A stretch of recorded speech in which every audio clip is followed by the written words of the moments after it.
I gazed at my wife of 5 years and declared, "Aaron, it's either him or me, no middle ground." She sat beside my supposed boss, Plato Giannis, grasping his well-groomed hand until I spoke. As I uttered those words, she withdrew her hand, confusion and fear etching her beautiful face. She shook her head in surprise, causing her blonde hair to gleam in the lamplight. "Just for the weekend. Come Monday, everything returns to normal. Can't you enjoy some time with Elle for now?" La is L.A. Logan, real name Ellen Johnson. Now seated next to me, she has been fervently trying to seduce me for the past few hours. A striking woman with luscious dark hair and one of the most enviable bodies globally, especially if you appreciate curves, which I certainly do.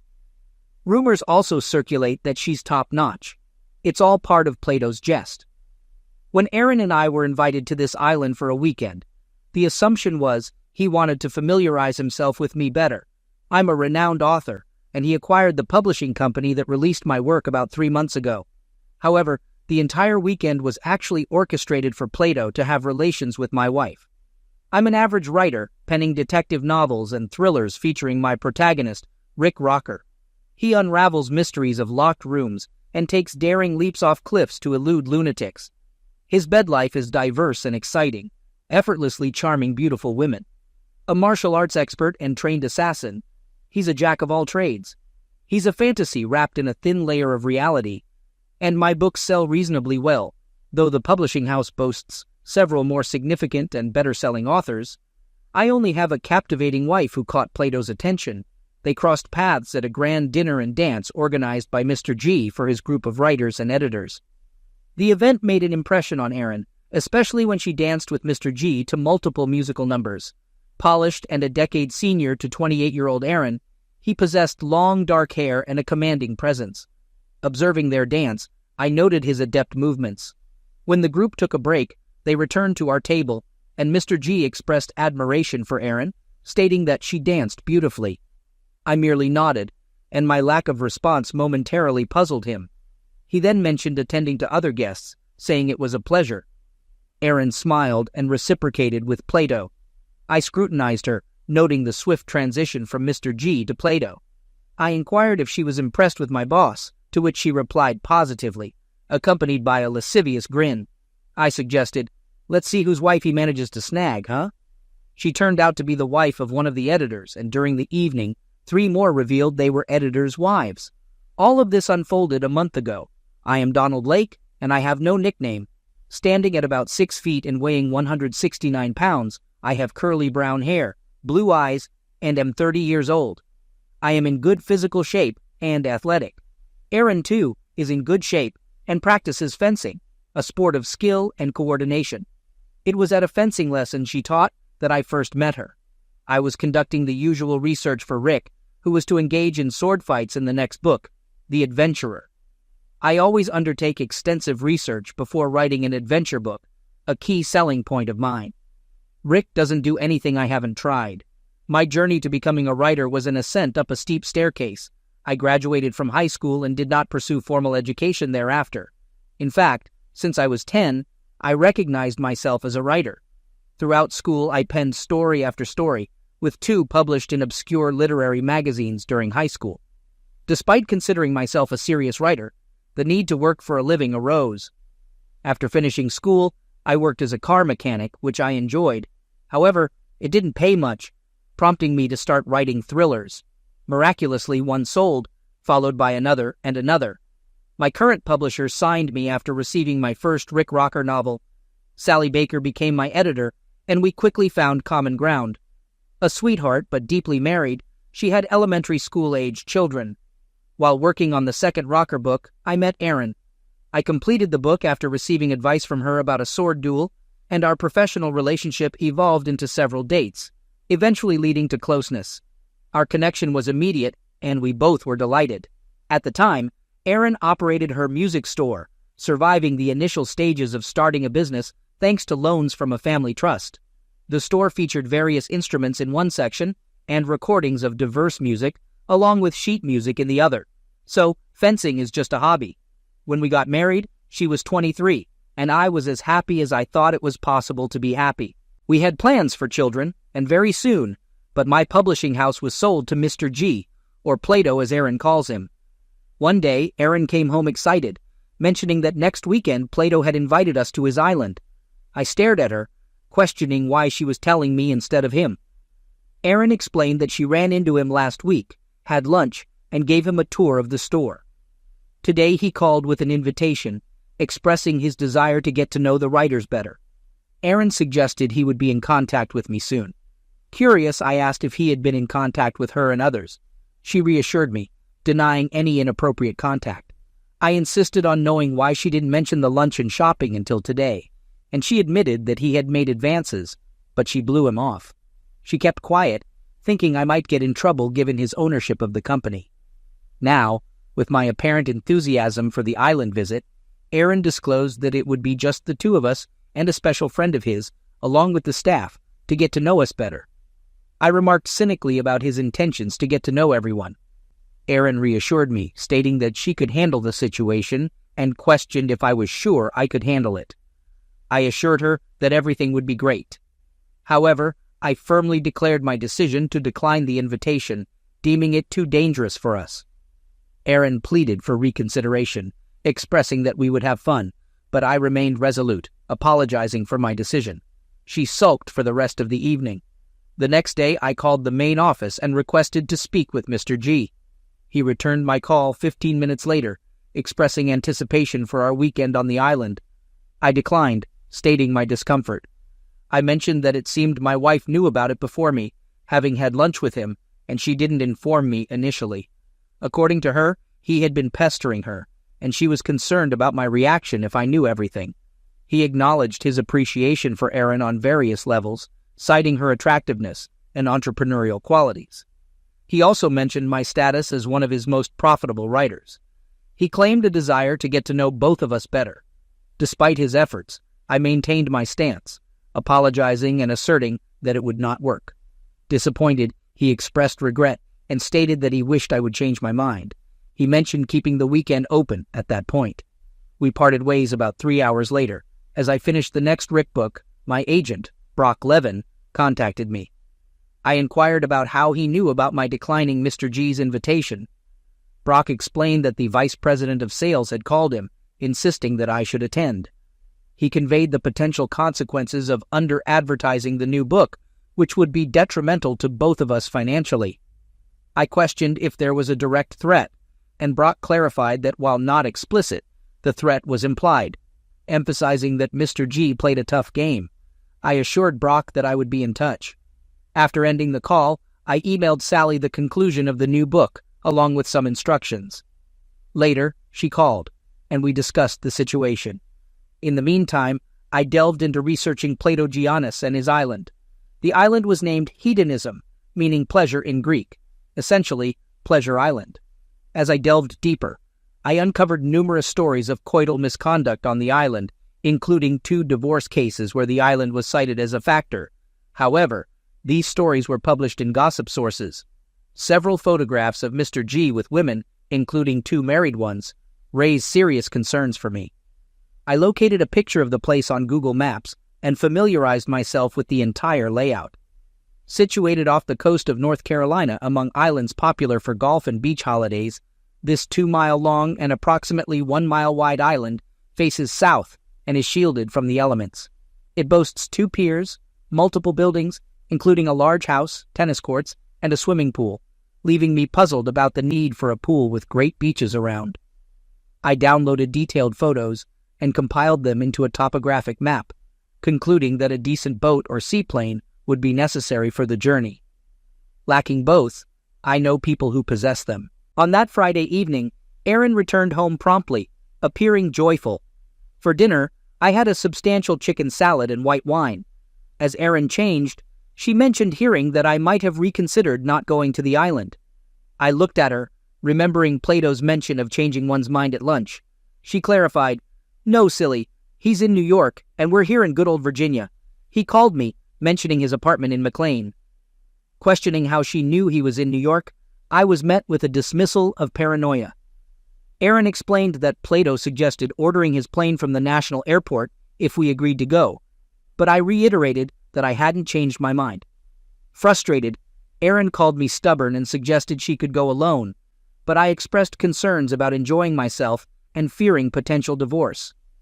I inquired about the possibility of her sleeping with him, to which Erin responded that she wouldn't go without me.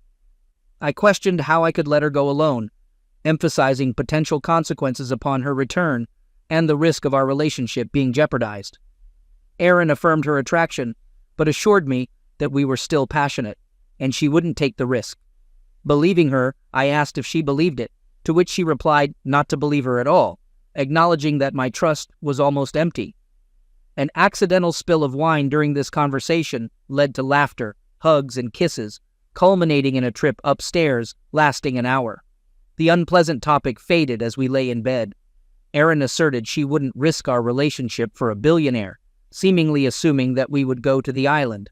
Anne commented that it was decided, tensing but not elaborating further. I inquired about her eagerness for the trip, urging her to provide the truth. After a moment of silence, she explained that it seemed exciting to communicate with such an important and influential person. She quickly clarified that she didn't mean be with, but rather communication. Reflecting on the situation, I noted that he was born into wealth and significantly increased his fortune, having a substantial head start. Similar to me, he pursued relationships with women. Despite my concerns, Anne affirmed her belief that everything would be good and fun. Considering that we were on the verge of trying for children, I recognized that this could be a potential time for Erin to stray. Doubting her honesty, I reluctantly agreed to the trip, warning Erin that if she ended up with this guy, it would be irreversible.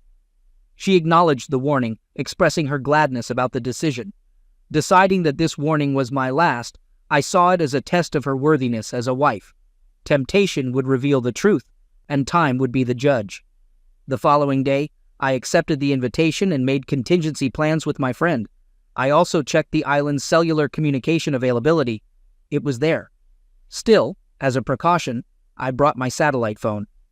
The small plane from the national airport landed at a small airport, greeted by a man named Simon.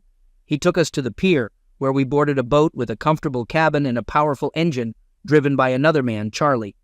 After about 40 minutes, we docked at the island. Erin and I spent time exploring the ocean and other islands. Simon briefed us on our location and island activities. He was a friendly, muscular guy with a wonderful smile and laugh, larger than me. Approaching the north side pier, with Erin leading the way, Simon commented that I didn't seem very happy with the trip and suggested calling me Don.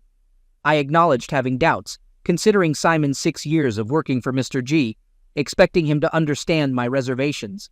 When Simon inquired about why I came if I was so worried, I explained it was to see what happens. I also asked if he was Mr. G's bodyguard, to which Simon confirmed, mentioning his presence was just a precaution, although Mr. G was capable of handling himself. Curious about Simon's preparedness, I asked if he was armed. Simon mentioned having a knife, but clarified that weapons were not allowed on the island. Expressing my distrust of the island's rules, I admitted to not being a very trusting person these days. Simon assured me that no firearms were needed, emphasizing that I wouldn't require one no matter what happened. The boat pressed tightly against the pier, and Simon, along with a young man on the pier, secured it. Erin received Simon's hand, and I disembarked from the boat, noticing Simon's slight worry. Following Simon's direction, I accompanied Erin toward the substantial house. Upon our arrival, Mr. G greeted us, dressed casually in swimming trunks and a sleeveless shirt. Ella, considered the most beautiful woman in the world, accompanied him. I observed her, discovering who else would join us. It became apparent that she was Helen Johnson from Jonestown, the semi-official mistress on the island and in several houses owned by Mr. G. Though she was once seen in the company of other noble men, it occurred less frequently now. Mr. G seemed to have secured an exclusive agreement, at least in some way. Mr. G extended his hand to shake. Ella hugged Erin, and then Mr. G embraced both Erin and Ella. She smelled delightful during the hug, and her lips touched my ear. We were escorted to a large room and offered drinks.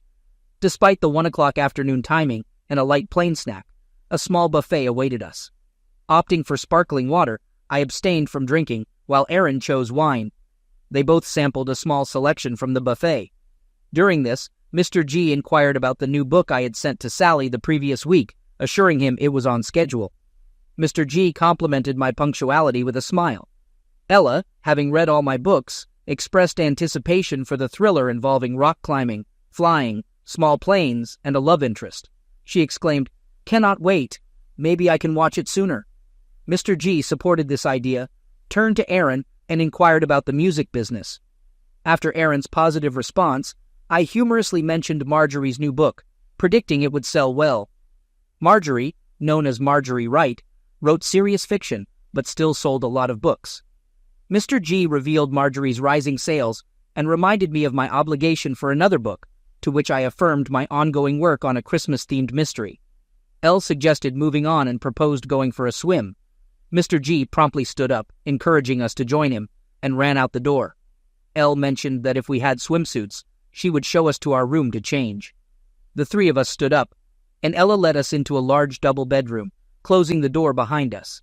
In the room we changed into swimsuits. I opted for regular trunks, while Aaron chose a skimpy pink bikini. I expressed my opinion that the situation was excessive and questioned who Aaron was trying to impress. She responded that she just wanted to look good, mentioning Elle's beauty. I countered, telling her she was no less beautiful. Although she disliked my tone, Aaron refrained from responding. Upon descending, Ella wore an electric blue bikini, similar in size to Aaron's. I found both of them entirely enamoring. Exiting, we walked to the Southside beach on a wooden path. Mr. G was already in the water, swimming behind the breakwaters. Aaron conveyed her reluctance to swim that far, a sentiment shared by Ella, who shuddered. Despite this, I dove into the surf, swam to where Mr. G was using his crawl, and joined him. He was a proficient swimmer for his size, easily matched by my water-friendly body type, sometimes changing strokes. We swam until he tired, and I followed him back to shore. As we approached, a large wave knocked him off his feet, and I picked him up. He spat out seawater and sand, and I held him tightly as we walked out. His legs seemed like wet noodles, likely from overextending himself in our swimming competition. Quickly regaining composure, he pulled away, stating that he was fine and the wave had taken him by surprise. Approaching the sunbathing women, I inquired who wanted to swim. Ella immediately stood up, her top slipping slightly as she raised her hand. Both of us ran to the surf. Aaron declined, so I pursued Ella. The rear view was impressive. She dove in like an Olympian, swimming beyond the breakwaters. I followed her, amazed at her superior swimming compared to Mr. G. Swimming alongside for a distance, she suggested, "Let's turn," which I did. Intrigued by the glimpse of flesh, I let her get about 4 meters ahead, observing her from the side. She turned over, floated on her back, and her chest swayed in and out of the water. An absolutely amazing woman. Given my proficiency in backstroke, I joined her, swimming alongside until she declared, "I've had enough," and swam back to the shore, pausing briefly to glance at her from behind. Upon surfacing from the waves, Aaron and Mr. G were nowhere in sight, but my attention shifted to my snug swimming trunks. She joked about me being Superman, and I chuckled, suggesting there was only one way to find out. Taking a step toward me, she halted, stating that we couldn't do this here, no matter how much she wanted it. With that, she turned and ran. On land, she couldn't match her speed in the water, allowing me to easily catch up, and we proceeded to the veranda. Ours were missing, leaving me to ponder if this had already transpired. Elle inquired about my profession, asking if I really wrote. Confirming, I explained how I aimed for believability in Rick's actions. Elle stared, momentarily diminishing my hardness, but as expected, it returned. She possessed a commanding presence. I firmly told Elle to back off, emphasizing my marital status and expressing a desire to keep it that way. I asked her as a favor not to pursue anything further. Elle laughed, labeling me a tongue-tied writer. I muttered, "Oh my God," and suggested checking on Aaron and Mr. G. I asked if it mattered to her, and she expressed interest, to which I replied, "Oh yeah, please." I then conveyed to Elle that I wanted her to understand I wouldn't be sleeping with her over the weekend. I explained that whatever Aaron decided to do, if they reached that point, I would leave. I acknowledged that I would likely long regret what I had just said, all while smiling. As Elle warned me that it wasn't easy to shake her off her tail, she entered the house. I waited a few minutes before following her. When I went upstairs to change clothes, I found no one. However, upon entering our room, I heard the shower running, which abruptly stopped as soon as it registered. No votes. Erin opened the door, wrapped in a towel. She gasped upon seeing me and asked if Elle had already got to me. I assured her that Elle hadn't and explained that I wasn't going with her. I expressed hope that Erin wouldn't go with Mr. G either, reminding her that we had discussed the situation earlier. I inquired about what they had been doing while Elle and I were swimming. Erin informed me that Mr. G showed her around, pointing out the swimming pool, tennis court, and gym downstairs. She emphasized that there was no relationship activity involved. I acknowledged my belief that Mr. G wouldn't engage in such risky behavior, considering they didn't know how long Elle and I would be gone, and I suspected they had been watching us during our swim. Erin concurred, describing Mr. G as a gentleman. However, she expressed concern that sooner or later, he would come for me. I admitted to the likelihood and added that Elle would come for her as well. Erin grinned, saying it wasn't very comforting, but assured that she wouldn't give in, emphasizing that I shouldn't either. We discussed our plans for the evening, with Erin declaring that we had time for love after drinks and snacks at 5. She dropped the towel, and I admitted I was still on edge because of Elle. We engaged privately with genuine zeal, only realizing afterward that the windows were open. Erin remarked that it didn't matter, stating that they were married. Glancing out the window, Elle sat on a sun lounger about 6 meters away. She looked up, smiled, waved her hand, and then reached for her shorts. I distanced myself from the window. Erin noticed my renewed arousal and fixed her gaze on me. Glancing out the window, she remained entranced for a while. A groan emanated from outside.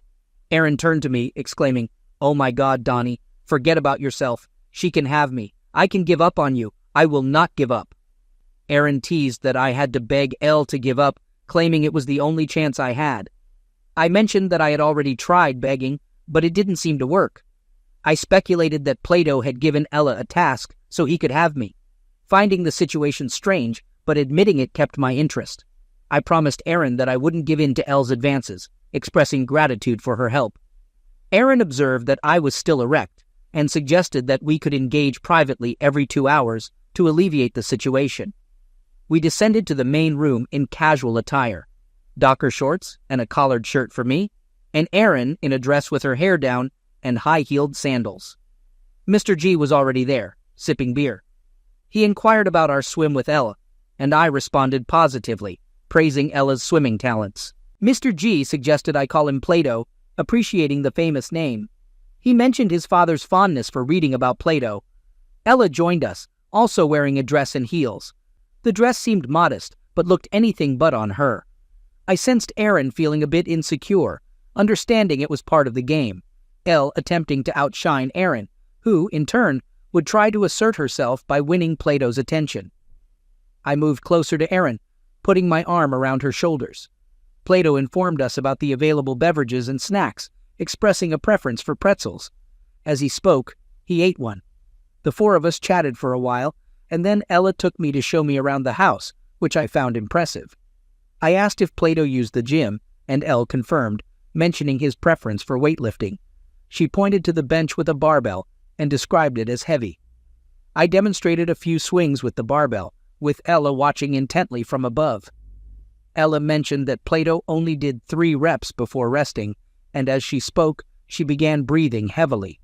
I decided to lift the barbell and did 8 more reps. Plato then commented on Ella's strengths, suggesting that her role for the weekend should be to seduce me so Plato could take care of Erin. Ella acknowledged that similar tasks had occurred before, expressing her willingness to finish the job, even if it wasn't usually very pleasant. She playfully asked if I would stop if she started begging. I was genuinely serious in my response, but she perceived it as a joke, stating that she wouldn't stop, but would enjoy seeing me beg. Elle then ascended the stairs, and I waited for my hardness to subside before standing up. The 3 of them huddled together in the living room and conversed. When I entered, they fell silent, and Plato suggested I have something to drink, maybe beer. I glanced at the bar, walked over, extracted a bottle of Corona, and popped it open. The others had wine, and we chatted for a bit. I then asked if they had finished discussing their plot, or if I should leave, prompting an awkward silence. Ellis Lentley observed the others, mainly Aaron, who looked at Plato. Plato then stated that there were no secrets. At that moment, Simon came in and declared that dinner was served, leading us into the dining room, where dishes were arranged on the buffet table. It was a familial serving style. We sat at one end of a large table. They poured water, but I opted for my beer and refrained from water. Breaking the conversation, Plato addressed the tense situation I had created, and we engaged in friendly discussions about politics and baseball. Plato was a Yankees fan. Aaron and I rooted for the Orioles and Nationals. Ellie liked the Pirates, being from Jonestown. Simon served dessert, tiramisu. I skipped mine. Plato seemed to notice. Aaron insisted that Plato not skip dessert, encouraging him to eat. Plato commented on keeping his waist in check and mentioned Aaron having no fat in her body, claiming to have observed her while swimming and noting her preference for beer over water. In response to Aaron expressing a lack of trust, Plato dismissed the idea of being medicated with something forbidden, considering it crazy. He encouraged me to eat and drink while pushing a glass of water and tiramisu towards me. I smiled and offered the same to Plato. However, he sat with a stony face and instructed Simon to clear the table. Simon noticed the change in the water and dessert arrangement, picked up my untouched glass of water and tiramisu, and carried them away. Elle suggested moving to the courtyard for music and dancing. Aaron and Plato remained silent. I stood up and extended my hand to Elle, leading her to the patio. Once there, she remarked on my apparent suspicion of Plato slipping something into the food and water. I acknowledged the possibility, but noted that Plato hadn't taken either himself and had them removed by Simon. The others joined us, and soft music started playing. I approached Aaron, took her by the elbow, and led her away from Plato into the open area. We danced, and although Aaron was initially shy, she eventually relaxed. Pressing herself close to me, she whispered, "I love you, Donnie, always. I love you too, Aaron." We continued dancing. The music concluded, and we joined Plato and Elle at a table. Soon, the music resumed, and Elle rose, offering her hand to me. She led me to the dance floor. We danced. Elle might have been the world's most captivating distraction, with her sweet, subtle fragrance and the contours of her body. She entranced me, eliciting immediate delight, as she always did.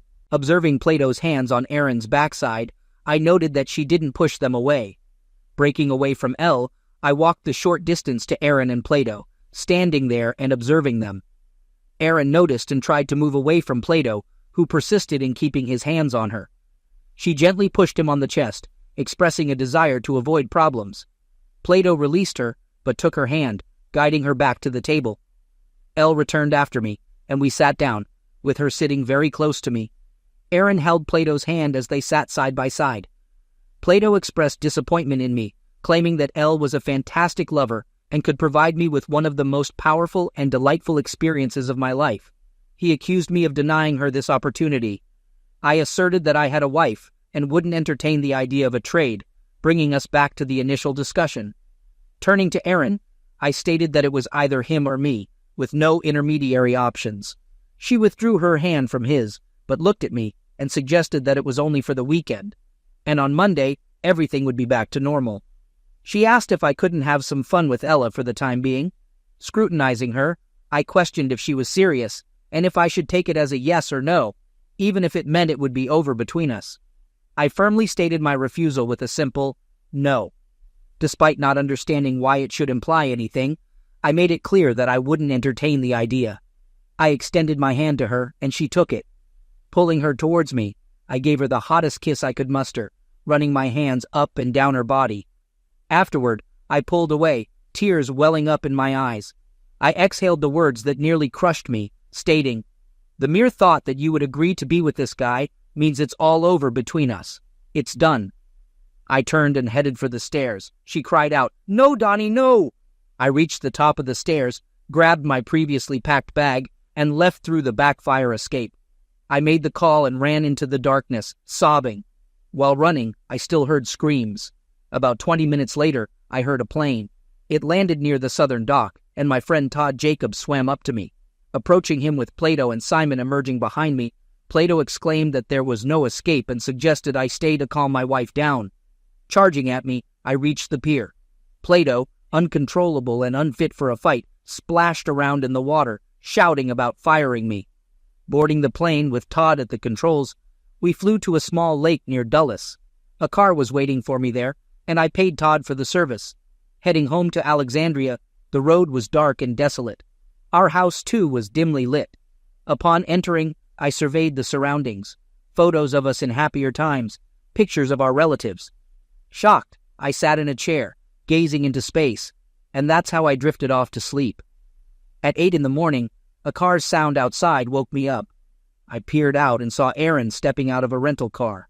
She carried her bag to the door, unlocked it, and went inside. I stood and observed her, and she stood motionless, gazing at me. She looked awful, probably no better than me. She expressed in her entire life she had never messed up like that and vowed never to do it again, not wanting to lose me. I shrugged in response. I confronted Erin, asking her what she thought would happen when she decided to let Plato use her. I questioned if she thought I wouldn't notice because of Elle. She admitted to being stupid and not anticipating the consequences. I inquired if Erin and Plato had set everything up, and she looked down, confessing that Plato suggested there might be a substitution when they got there. She foresaw it in advance, thinking she would say no, but I surprised her by agreeing, with the condition that I go with Elle. She mentioned how much I seemed to desire Elle, and that the whole experience was intended as a sideshow to rekindle our marriage. I smiled in response. I questioned Erin about why she thought Plato would be better than me. She explained that he excited her, being older and stronger, and suggested that he knew what to do to win her over. She clarified that she never thought he would be better than me, just different. Concerned about the future, I asked how I could be sure this wouldn't happen again, considering there are many guys like Plato in the world, and he's still around. Erin insisted that she didn't mean to cheat and believed everything was right in front of me. She thought I would agree now, since I had turned down Elle. Expressing my disappointment, I remarked that she wasn't the woman I met and married, emphasizing that the woman I knew wouldn't succumb to the advances of another guy. Erin pleaded to see what happens next and suggested we continue enjoying great lovemaking while acknowledging that we both missed it. She stood up and removed all her clothes, prompting me to think about turning away but ultimately not doing so.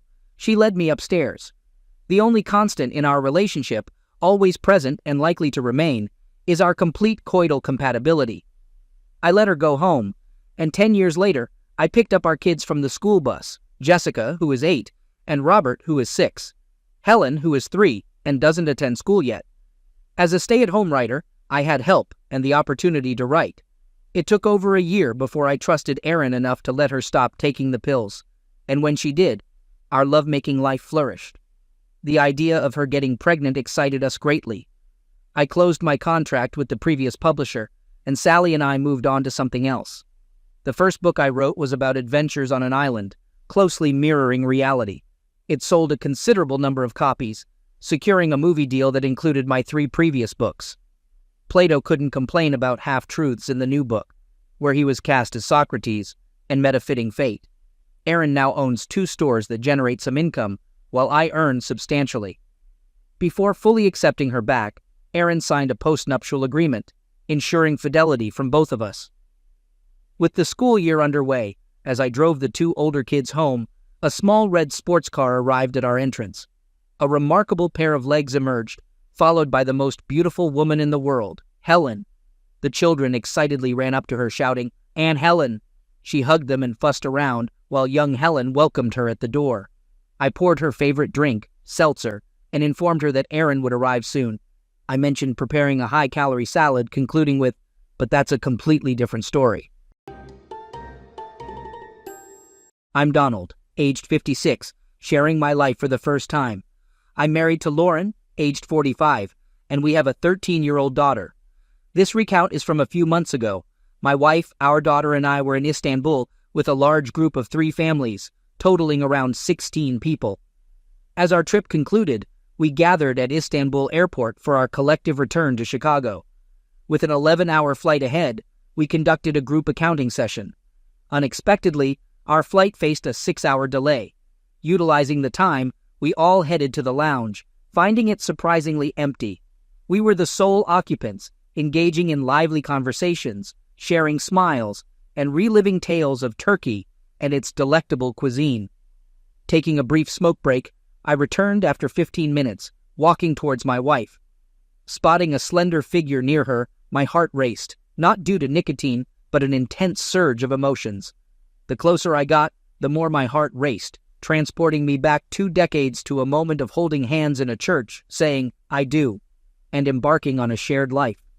Suddenly, I snapped back to the lounge, informing my wife of my need for fresh air before walking out without acknowledging the woman talking to her. Outside, memories flooded back, bringing me to moments with Maria in Columbus, Georgia, by the Chattahoochee River. Closing my eyes, I revisited our love story from college to marriage. Maria, my life, has been the object of my affection since our college days. We married, moved in together, and embarked on a promising married life. My journalism career and her role as a financial expert led to frequent travels, yet we maintained our connection. Maria's sparkling eyes brightened my days, and when at home, our time was filled with love and delicious meals she prepared. The initial 2 years of marriage were seamless, with no signs of trouble in paradise. We postponed having children to establish ourselves professionally. Our only challenge was the limited time we could spend together due to our demanding jobs. Travel became a constant, even for Maria. The sole point of contention was my mother, living alone and desiring frequent visits. My wife harbored a dislike for her, and although I never probed the reasons, I endeavored to keep them apart, maintaining a delicate balance between them. In January, my mother became ill, and I informed my wife that I would care for her. She wasn't pleased, since I had just returned from covering a story in Iraq. We argued because she wanted me to hire help for my mother instead of going myself. I explained that my mother is old, and this might be the last time I see her alive. Maria was unhappy, but I ignored it. 3 days later, my mother died in my arms, leaving me devastated. After her burial, I returned home, and Maria once again complained about my mother.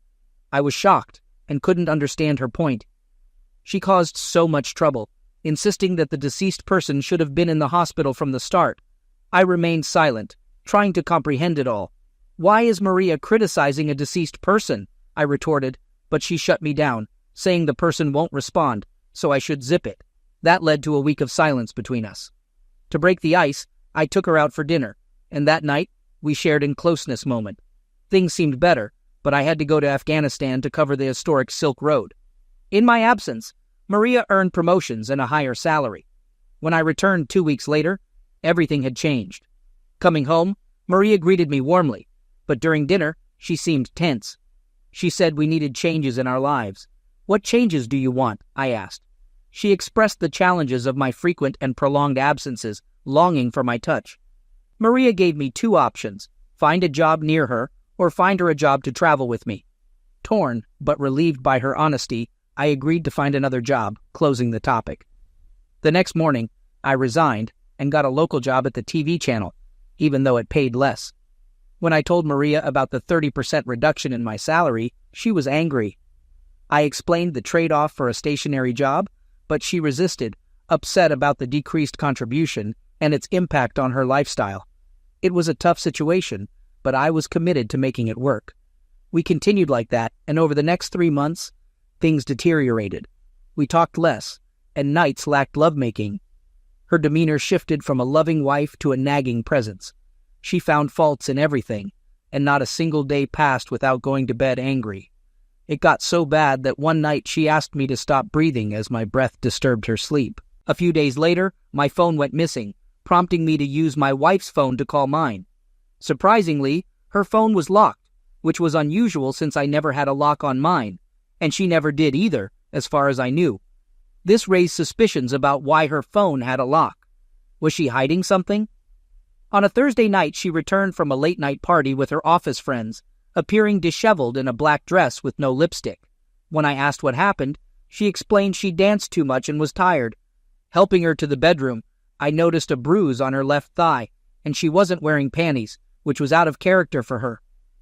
Unable to sleep that night, I became determined to uncover the truth. As a journalist, my instinct was to investigate. Although I knew many people who could assist, I preferred handling it on my own. 3 weeks later, I found myself outside Motel 6 on Victory Drive at 2:30 p.m., having tracked Maria's car there. Approaching room 12, I unlocked the door and discovered a monitor displaying my wife in a compromising position with her blonde lover, Steve Bowman, an old college foe who had always admired Maria. My tears had ceased, leaving me emotionally numb. The pain in my heart was overwhelming after 3 weeks of relentless investigation. Breaking the door and acting impulsively crossed my mind, but I had promised the motel manager no violence, a condition for his assistance in setting up recording devices in the room. Despite the manager's restriction, violence remained an option outside the motel. I left the motel with a smile, got into my car, and parked behind Steve's Mustang. Armed with an ice pick, I punctured all 4 tires, patiently waiting for what would unfold next. After an hour, Steve emerged, holding Maria by her exposed waist, an image I captured on camera. I returned my camera to its place and stepped out of my truck, approaching them directly. Maria remained silent, appearing as if she had seen a ghost, while Steve wore a sinister grin, reveling in taking another man's wife. Keeping his grip on her waist, I observed Maria's feeble attempt to free herself. Upon noticing me, she greeted and questioned my unexpected presence. I stared back, not uttering a word. In an effort to explain, she insisted that she could clarify, emphasizing that it wasn't what I might be thinking. In response to her explanation, my retort came with my gaze fixed on Steve's hand on her waist, stating that I was not thinking, just observing. With a smile, I made a remark, suggesting that Steve might have taken away my wife. Maria denied any wrongdoing, explaining that their interaction was part of a meeting they had at that location. My response was cynical, pointing out that the meeting seemed to involve unconventional activities. I asked if Steve had satisfied her, prompting a gasp from Maria as she recalled her recent words. A warning followed, stating that all her actions were on video and would be sent to her office, reaching friends, family, Linda, and her dad.